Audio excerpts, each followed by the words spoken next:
There's been quite a few reviews of Rust, specifically the 2021 and how the game has developed. I've found that quite interesting. Doesn't really always line up with my views. So I thought I'd just briefly talk about how I feel about the game right now, having played it for 6 years now, 5 or 6 years. So I still love the game. I love building a new base. I love exploring the maps. There's an endless number of custom maps that we can download and use, most of them for a small price. I can create my own maps. The tools are out there. They're easy enough to use, and indeed we do run maps that I create when I get time. I love the simplicity of building and the many ways that you can construct and decorate your base. I think something's changed recently, possibly when the new terrain system came out, the HDRP changes.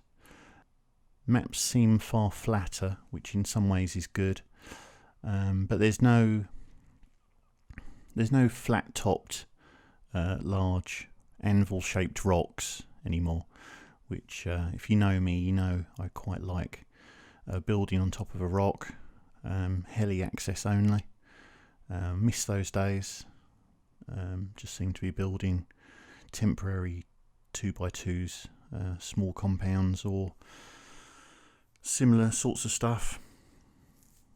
Aside from that, I'd like to see more variety in our deployables, specifically in tiers. So I'd like to see different tiers of ladder hatch. So a wood, an armoured variant. I don't know how they're not in the game already. Seems like an obvious thing for the devs to do. I think everybody would love that as well. And things like metal reinforced high externals. The stone ones are good, but they're pretty flimsy when you consider that really somebody only has to take out one and they have full access to your compound. Obviously you can segment your compound, but yeah, metal reinforced high externals, I think that would be an interesting addition.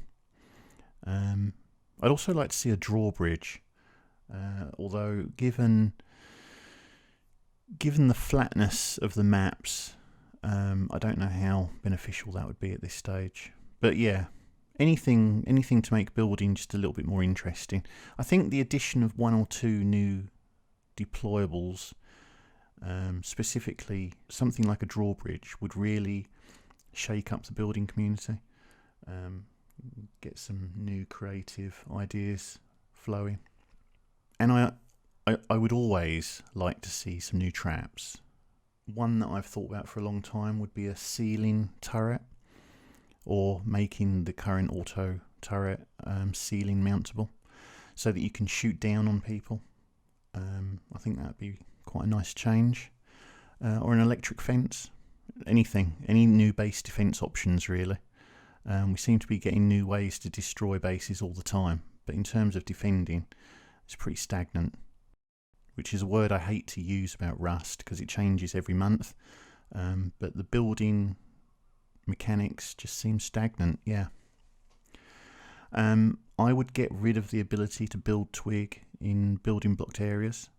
I think if you're raiding and you want to get to higher parts of the base, you should use ladders. That's what they're there for. If you want to get to the roof, you should use a minicopter. I think I would probably make ladders a default blueprint. I mean, let's face it, they're just wooden rope. I don't need to go to university to learn how to make them. I just feel like there should be more of a cost to raiding. At the moment, it's very one-sided in that respect. At the moment, you just hit a tree, make a building plan, and you can usually build up to most places on a base with a bit of creative thinking. On the subject of twig, I would make that tier decay regardless of what's in the tool cupboard. maybe even quite quickly, like within 30 minutes of building, it's just gone. People who leave their bases in Twig deserve to lose everything. That's just my 2 cents. The in-game map used to be so much better. Years ago, if you were playing, you'd remember that we had a fog of war, which meant you actually had to explore the map, or at very least reach high parts of terrain and use your eyeballs to work out where different monuments were in the distance. Now it's just a case of logging in and looking at the map, and you know where everything is. There's no excitement for me in that. You used to be able to draw on the map, which was great. Over the course of a wipe, I would mark out interesting bases, places I wanted to come back to at a later date, maybe for raiding, maybe just to see how people's bases had progressed if I was that interested in them. And it was a big problem for me if I died, because the map was one of the things that was always worth going back for, and quite often I would. And in PvP, it's also useful information if you pick up a map from another player. You might learn things about your surroundings that you didn't know, which is tactical and useful. It would always be worth looking at a map on somebody's body, even though usually there was just a picture of a massive cock. But at least you learned something about that person. I don't understand the interactive nature of the map. Is it supposed to be like a tablet? How is it showing the position of different things like the heli, the Chinook, and the cargo ship? You wake up in this world with nothing, and yet you have all of this information immediately available to you. It's ridiculous. It even shows you like debris fields. So if somebody blows up the Bradley, it appears on the map. It's just too much information. If you want to know those things, you should learn to read your surroundings. You know, if you hear explosions going off at the launch site, Bradley's being taken. Get over there, counter, do whatever it is you want to do. I would go back to a paper map, basic drawing features. In fact, you could make it more complex by breaking the map down into different pieces. So say for instance you found a piece of map in supermarket, it would uncover maybe a quarter of the full map. So bits that you hadn't explored would suddenly be visible to you, or it would show you parts of the biome you're in. So you'd actually have to go to another biome and find a map fragment in order to uncover that area. I don't know, there's so many things you could do to make the map more interesting, and yet Facepunch reverted a load of great features for this stupid map that we have now, which I don't get. If they changed nothing else, I would just get rid of death markers. I feel like Facepunch has put a lot of effort into some monuments without really thinking about what their purpose is. I think the excavator is a good example of this. It's massive. It offers nothing that can't be found elsewhere. It was probably responsible for the removal of deployable quarries, which were a good raid target. And most annoyingly, they require a new fuel that can't be used anywhere else. So if you're on a map that doesn't have an excavator on it, it's just a useless item. Has no purpose. You can't sell it. You can't do anything with it.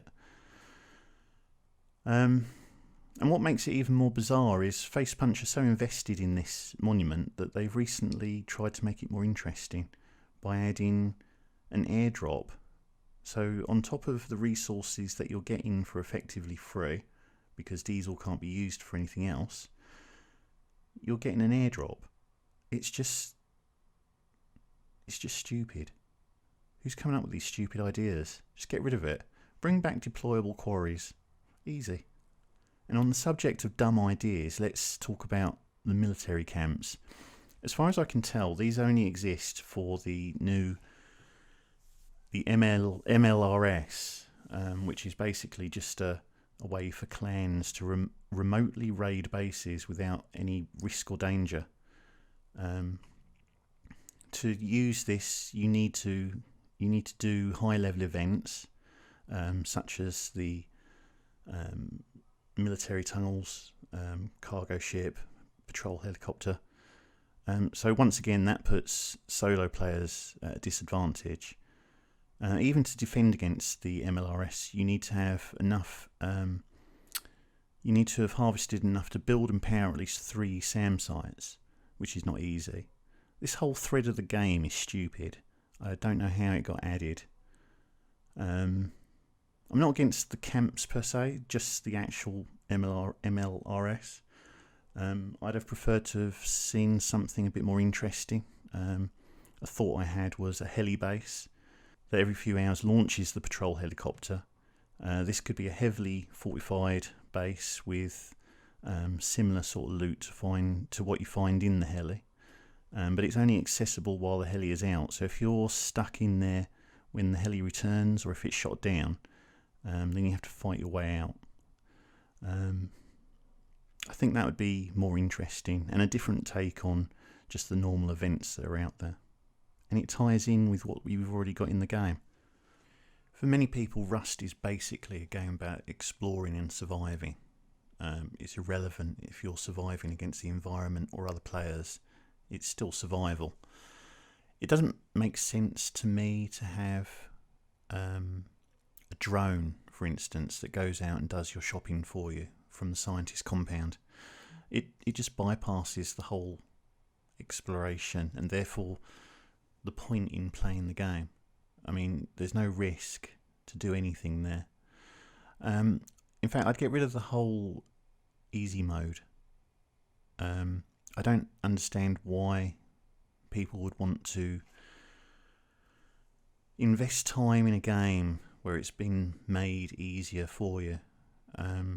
If any mode should have been introduced, then it should have been a solo mode, where there's no code locks. TCs and turrets only allow one player to auth. Bases can only have one person sleeping bags within the build area. And obviously, we can turn off the team option, but for a solo mode server, it just wouldn't be there as an option at all. That would have made a lot more sense to me.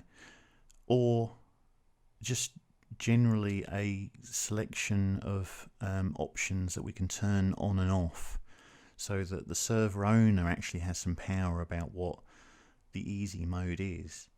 You know, there's this mechanic where if you lose some of your stuff, it's returned to the scientist camp. Just no, that can fuck off. But all that aside, as I said at the beginning, I still love Rust as a game, as a concept, and I love the fact that it's evolving every month. I might not like all of the updates. A lot of the updates I'm completely indifferent to. Like, I'm not fussed about the cargo ship or the tunnels, the train tunnels. Other people enjoy them. That's great. I really love the fact that they've reintroduced weather, and that the weather effects they've got are good. When it's raining, it feels believable. There's lightning.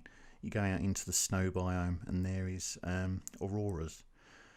I like the different transport options. I don't always get on with their purpose. I don't like the fact that you can just fly across the entire map to do what you want to do, or fly to the top of Dome. It doesn't bother me enough that I would complain about it. But I just think it's another thing that removes the aspect of exploration. And when you do that, you're basically removing the gameplay. I like the oil rigs. I think they're a great addition. I love seeing them out off into the sea. And obviously, judging by the number of times I see them featured in YouTube videos, other people like them as well. Electricity, plumbing, these are all great additions to the game. And whilst I understand that things like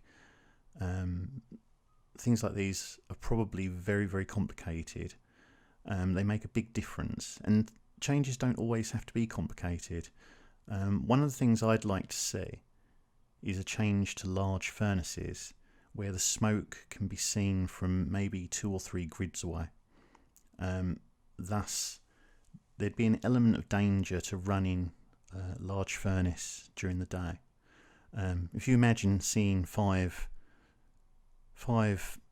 trails of smoke going up into the sky during the day, you'd know there's a massive base there with lots and lots of resources, a definite raid target, and that would give them an incentive to change how they play. Maybe they'd only run their large furnaces at night or in fog. I think there's just simple changes that can be made to the game to make it, 1, more immersive, and 2, more fun. And really make people think about how they're going to progress through their wipe. That's all I can really think of. Anyway, these are my thoughts on Rust at the beginning of 2022. I still really enjoy playing it. I still really enjoy running the servers and the community that we've built here. And I'm going to continue to do that. You'll be glad to hear, most of you. If you've got any comments, counter comments, or if you just want to add your ideas of what you'd like to see in Rust, then feel free to do that in the comment section. And I don't know, I guess I'll either hear from you down there or see you on one of the servers. Thanks, bye.